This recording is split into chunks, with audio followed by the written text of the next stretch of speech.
What's going on, everyone? You can see this is a sort of bare Amazon account, and I've been working on this kind of crazy thing for this repo, which I'm now calling Tutorial Linux Hashistack, for somewhere on the order of 2 years. 2 years ago, it started as a Consul course that never really... I designed it, I was working with Consul at the time, and then I got really busy before I started filming. You can see some of the structure is still left over from 2 years ago, how I was going to teach about ACLs and Consul Connect and intentions. And I just picked it up again a few weeks ago, and this weekend I've been going absolutely ham, absolutely crazy on this. Rebooting it, adding Nomad, so I'm going to build a whole Hashistack in here. It's basically like a build your own cloud infrastructure thing. And hopefully I'll show lots of different ways to use the Hashi tools, from a non-containerized place all the way up to like you're running Nomad, scheduling containers, scheduling VMs, doing, scheduling raw binaries across your infrastructure, doing crazy stuff. We might use Fabio or Traffic to have like a Consul service aware, ingress load balancer, just like a professional setup.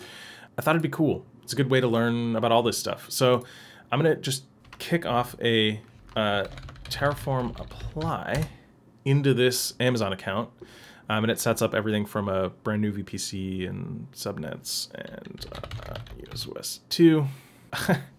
Yeah, listen, I only work at HashiCorp. I don't actually know how to use Terraform. No, got excited. Yes, I want to perform these actions. I forgot I have a provider that tells it to use US West 2. But if we look over this, it's creating a whole bunch of stuff, and I'll kind of give you the tour of what it's making. So first there's a network config, which just creates a VPC with some subnets, a private one and a public one, an internet gateway for that traffic and a NAT gateway for that traffic to exit. Some very basic routing tables just to connect it all together. It's a really, really basic thing here, but it's enough to show all of this. And then let's look at our infrastructure, what we're actually going to set up. First, we're going to set up a Bastion host. You could set up like an OpenVPN host to connect to it. I just wanted to have an easy time connecting to everything, and I thought, so stupidly maybe, that a Bastion host would be a simple answer to that. Basically, all it is it's a host that's allowed to talk to the public internet, while my other hosts are not. They're only allowed to talk to the private internet, and only egress is allowed. They don't even have public IPs. So this thing has a public IP. And then all the rest of this stuff, except for an Nginx server, which I was playing around with, is this stuff is private.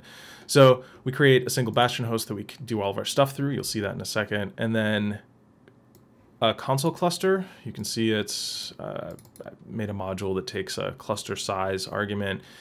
And then same for a Nomad cluster. I have an Nginx thing just to show how you might use Consul without a whole bunch of other stuff, from a more traditional like host-based infrastructure instead of sort of fleet-based infrastructure, like how Nginx can use Consul template and stuff. But that might be a different video. Let me know if you want to see that. Basically, this renders a site that uses the Consul key value store to actually determine what content shows up on the site that it's serving.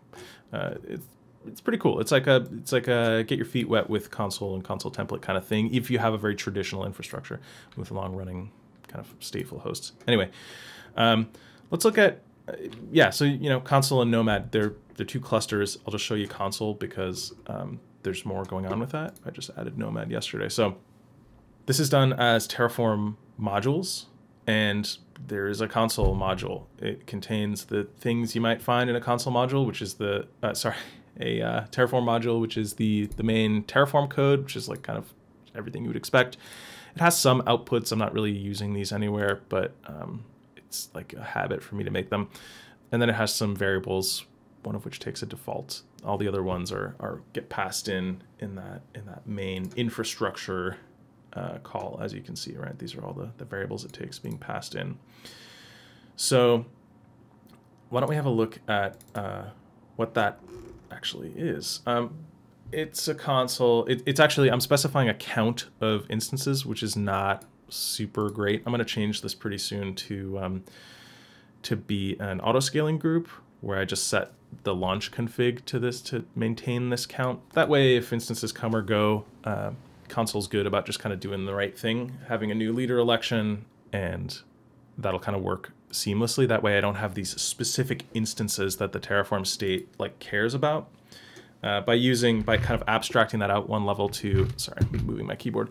By abstracting that out to an auto-scaling group, I get less weird and potentially destructive behavior when I rerun Consul apply after some things have shifted or changed in production, if that makes sense, right? If you've switched out instances. So really all of the configuration, because I wanted to keep this simple, I wanted to keep it to like configuration shell scripts.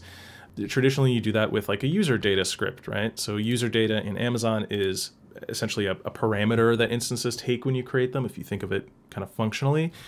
And they take a script. It's really just, it's actually like a base 64 string. I think officially that it takes. Terraform abstracts that from you, lets you use a file or a template file or something. You pass that in and it gets executed. It looks something like this.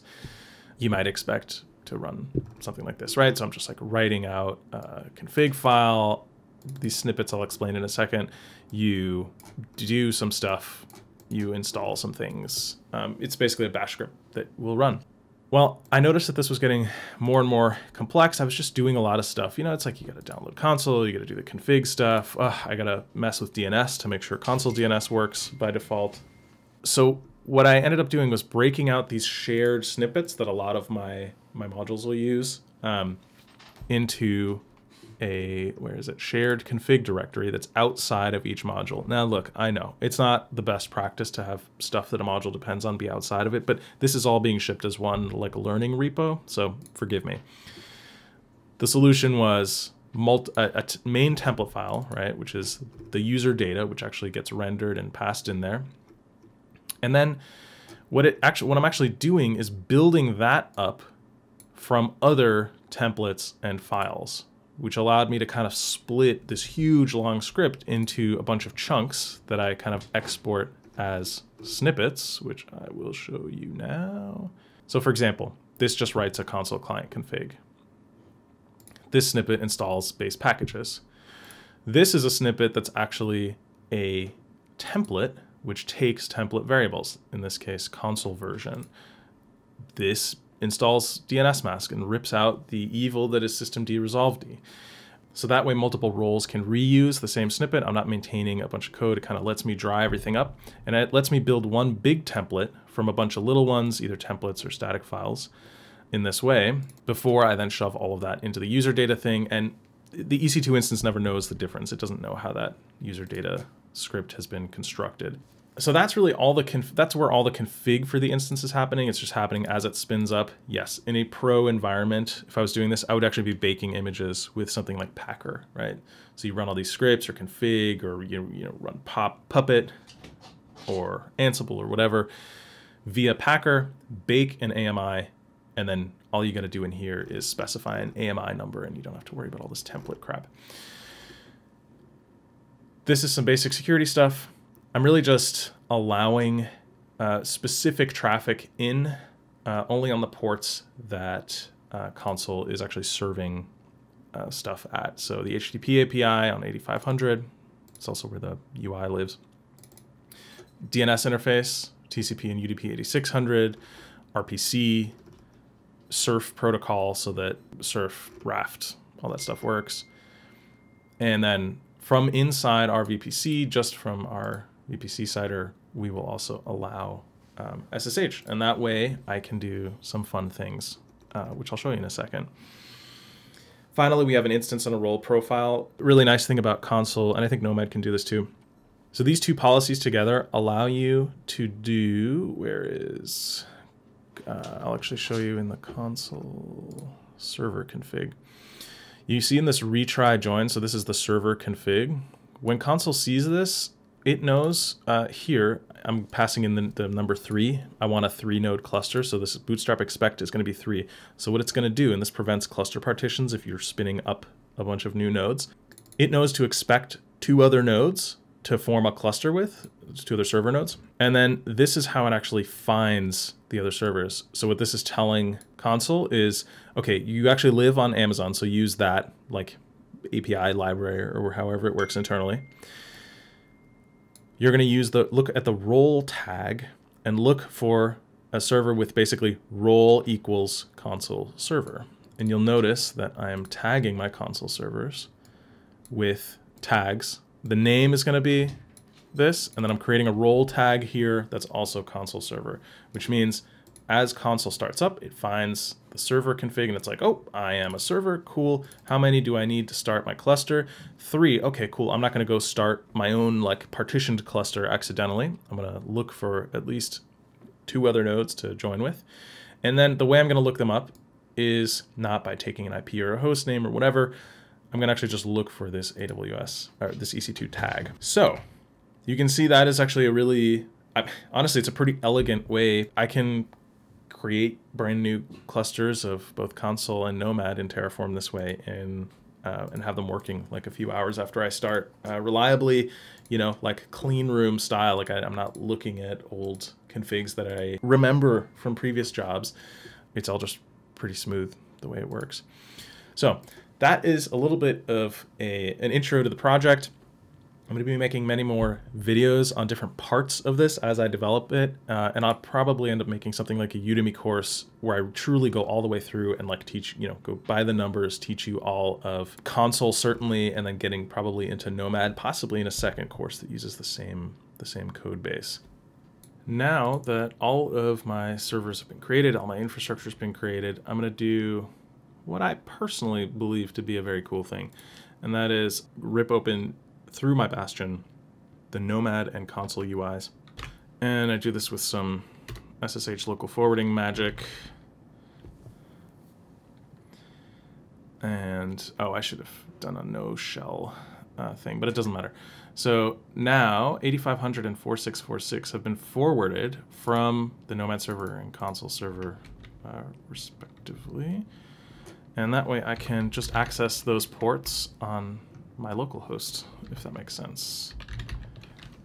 Go to 4646. So this is that Consul cluster that we just created. You can see a couple of services registered, like Nomad. You can see the nodes that have joined.